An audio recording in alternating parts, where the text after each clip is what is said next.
Có gì ăn không? Đỡ không có? Đỡ hà này lịch nhà trời nhà được chắc. Chết đấy cắt mau được của bạn này. Thôi đi tức đôi cạo đi, lấy cạo đôi. Đi đi. Nhìn gì? Mà nó sập đi. Chắc nhớ vỡ rồi.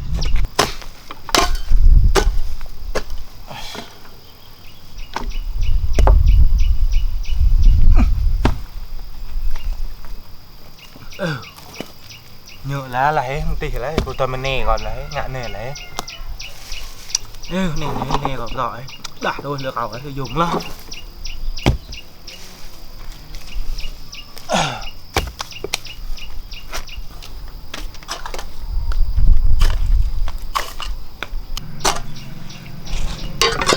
Bố, ít như thế này, được cái gì? Đâu, nát nè. Ồ, chắc nên đủ đồ mắm khô thôi. Nhớ nhang, đồ mắm khô nhang, mày hay ngu lắm nhang. Trước báo mua era đỏ mà mua era xanh, nhớ nhang, đồ mắm khô. Mắm khô, đọc lại. Mắm khô. Mắm khô. Mắm khô. Khô mắm. Khô mắm. Đúng rồi, không phải là em yêu cô đâu, nhớ chưa? Đừng nói là cho quan là em ơi, chị ơi, cô ơi, bố em yêu cô lắm, đừng nói vậy nhá. Dạ. Ngại lắm. Nè, đi đôi mắm khô, khô mắm, biết chưa? Rồi, đi. Mắm khô, khô mắm. Bố mình biết đôi mắm khô. Khô mắm, mắm khô. Khô mắm. Mắm khô. Khô mắm. Rồi mắm khô. Khô mắm. Rồi mắm khô. Khô mắm. Mắm khô. Mắm khô. Mắm khô. Mắm khô. Em yêu cô. Mắm khô. Em yêu cô. Mắm khô. Em yêu cô. Mắm khô.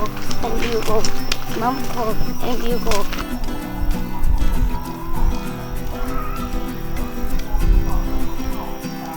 Cô yêu em. Mắm khô. Cô yêu em. Mắm khô. Cô yêu em. Mắm khô.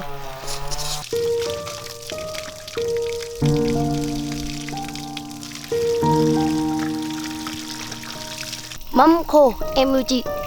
Ê bạn ơi. Cái gì vậy? Bạn thấy mình đẹp trai không? Thấy cũng tạm tạm đấy.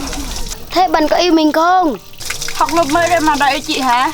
Về học bài đi. Vậy thì thôi, mình đi đây. Ôi trời ơi. Chị mày 20 tuổi đầu còn chưa biết yêu. Con thích con nói mày đặt yêu. Ghê quá.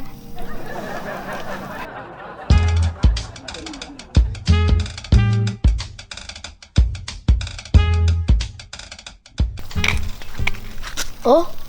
Bố mình bao lôi cái gì nhỉ? Hay da, nói chuyện với con cái mất trí nhớ thật. Thôi, đi hỏi bố tiếp.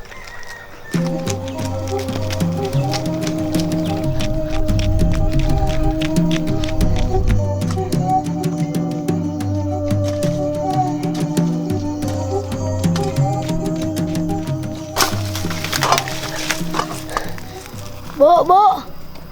Xong rồi hả? Thôi, con đi nướng đi nha. Bố làm một chút cỏ rồi xong rồi bố qua đó ăn cơm luôn. Chứ bố, họ đưa cái gì quên rồi. Cái thằng này đội mâm khô đó. Ôi trời, cái gì vậy trời? Nhớ rồi. Bố ơi bố, nhâm lửa đi. Có mắm, mình nướng luôn. Thôi đi, nhanh đi. Bố nhầm lửa cho. Đấy.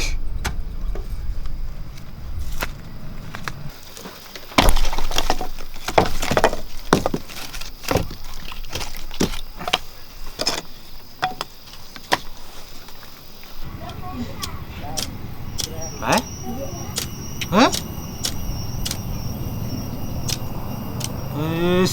Hư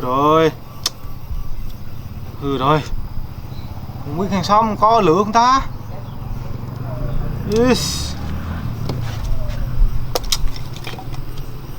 Kim cuối lấy lửa thôi. Cái nào ta? Cái này. Cứ đi lấy củi hàng xóm mà lấy củi to chí lố. Cái nhỏ thôi. Dép nè lên lưới sao mất vậy?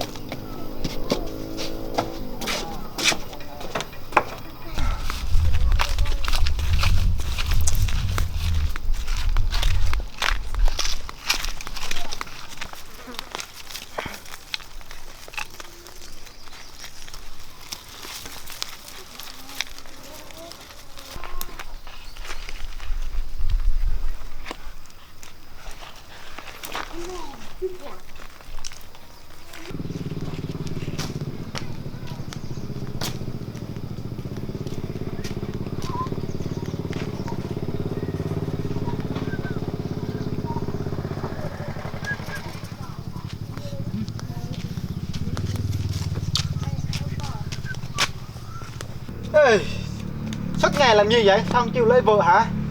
Trời ơi, lớn rồi mà làm những chuyện con nít. Ông qua đây làm gì?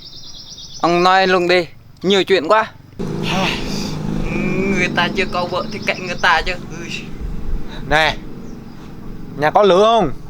Mới ngu dậy không có biết. Thôi tự vô nhà xem thử đi. Ôi cái thằng này.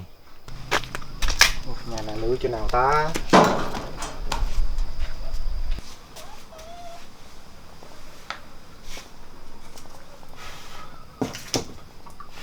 Trời, làm gì có ta. Ô, cái thằng này lừa không có mà cũng không biết. Bắt tao vào nhà lố thật. Con mèo sao như ta. Ui, nhà này có mèo nhỉ. Là mèo. Con mèo chứ. Này, không có lửa thì nó không có lửa chứ.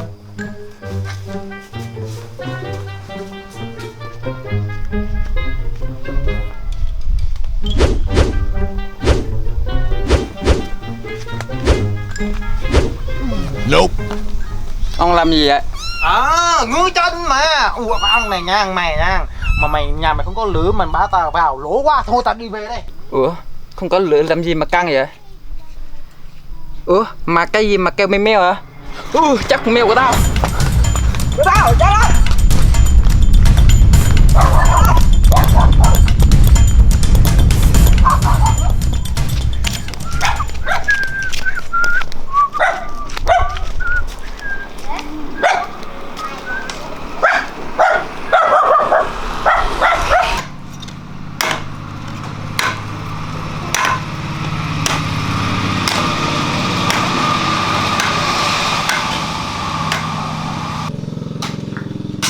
Ini kira. Ủa, ông gặp bọn tôi làm gì vậy? Giờ có lăng plam như nè, giờ có khắp ấy nè. Ý mình nhầm bạ nè. Ý hư à? Ý khung à? Muốn cái gì nói luôn đi. À, muốn em. À nhầm. À, nhà cháu có lửa không? Cho chú lấy. Thì cũng mới về làm thôi. Đang chỉ cuối này, chưa có lửa đâu. Thế chú qua nhà bên kia xem thử, có lửa không? Dạ, thưa cháu à, cháu đẹp lắm. Hi, chú đi nha. Già là một con.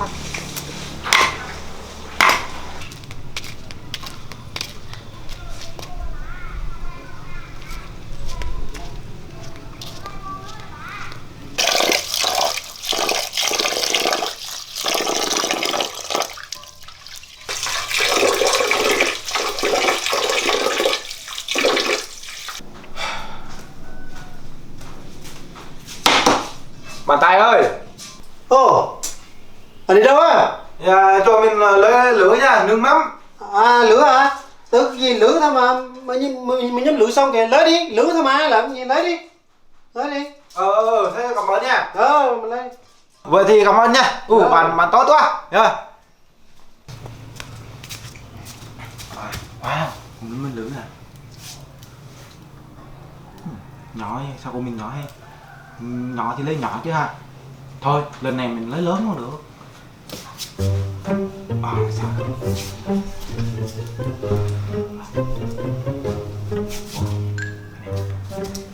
Chắc đủ đâu nhỉ?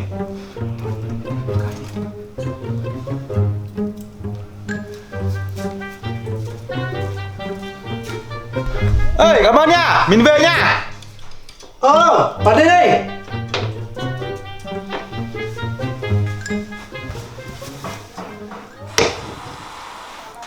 Ủa?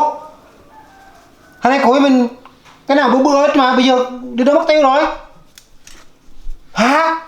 Trời ơi cái thằng này, ông đi xin lửa của mình mà tự nhiên con cái cùi nhỏ xíu này bây giờ ông lấy cái cùi lớn lớn của mình. Đúng là cái thằng này. Chứ, Rick, mày một lên này nha. Dạ vâng. Black ha. Cô như thế này bây giờ nữa con sẽ chín tức thì cái thằng này.